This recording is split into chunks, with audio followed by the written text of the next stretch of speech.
চলতি বছরের এপ্রিলে নিয়ম বহির্ভূতভাবে সাউদার্ন ইউনিভার্সিটির উপাচার্য মোজাম্মেল হককে অব্যাহতি দেয় বিশ্ববিদ্যালয়ের বোর্ড অব ট্রাস্টি। এর ৫ মাসের মাথায় তাকে বেআইনিভাবে অব্যাহতি দেয়া হয়েছে উল্লেখ করে শিক্ষা মন্ত্রণালয় দায়িত্ব পালনের নির্দেশ দেয়।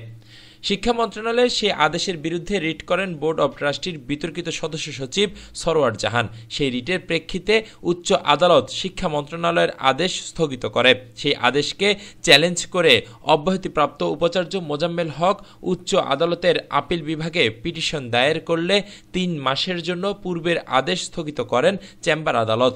ফলে শপথে দায়িত্ব পালনে আর কোনো বাধা রইল না উপাচার্য মোজাম্মেল হকের। গত ৪ ডিসেম্বর আপিল বিভাগের চেম্বার আদালতের বিচারক মোহাম্মদ রেজাউল হক শুনানি শেষে স্থগিতের এ আদেশ দেন। জানা গেছে ২০২১ সালের ১৬ মার্চ অধ্যাপক ইঞ্জিনিয়ার মোহাম্মদ মোজাম্মেল হককে সাউদার্ন ইউনিভার্সিটির উপাচার্য হিসেবে নিয়োগ দেন বিশ্ববিদ্যালয়ের তৎকালীন চ্যান্সেলর।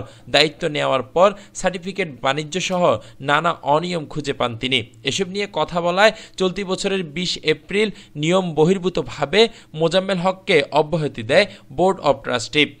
অভিযোগ আছে বিশ্ববিদ্যালয়ের বোর্ড অব ট্রাস্টির সদস্য সচিব সরওয়ার জাহানই দুর্নীতি অনিয়মের মূল হোতা, আর তার সাথে আছেন অবৈধভাবে অর্থ উপার্জন, কালোবাজারে পণ্য বিক্রি, বিনা টেন্ডারে পুকুর খনন, অতিরিক্ত গাড়ি ব্যবহার ও নিয়োগ দুর্নীতি সহ নানা অভিযোগে মেঘনা পেট্রোলিয়াম থেকে বদলি হওয়া কর্মকর্তা শরীফ আশরাফুজ্জামান তিনিও সাউদার্ন থেকে ভুয়া সার্টিফিকেট নিয়েছেন আছে এমন অভিযোগও।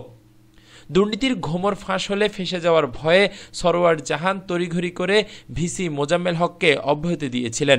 এরপর সরওয়ার তার অনুগত শিক্ষার্থীদের টাকা দিয়ে মোজাম্মেল হকের বিরুদ্ধে একটি মানববন্ধনও করিয়েছিলেন, যেটির প্রতিবাদ করেছিল বিশ্ববিদ্যালয়ের সাধারণ শিক্ষার্থীরা। সাউদার্ন বিশ্ববিদ্যালয়ের সংশ্লিষ্ট একাধিক সূত্র জানায়, এই বিশ্ববিদ্যালয়ের মূল মালিকানা নিয়েও আদালতে আছে একাধিক মামলা।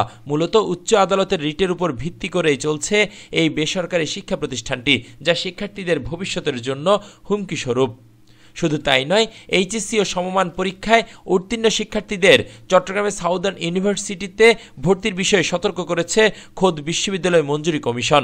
গত ২৮ নভেম্বর এক বিজ্ঞপ্তিতে সাউদার্ন সহ ৮ বিশ্ববিদ্যালয়ের ভর্তির ক্ষেত্রে সতর্কবার্তা জানায় ইউজিসি। ভর্তি হয়ে প্রতারিত হলে এবং পরে কোনো আইনগত সমস্যা সৃষ্টি হলে তার দায় ইউজিসি নেবে না বলেও জানানো হয়।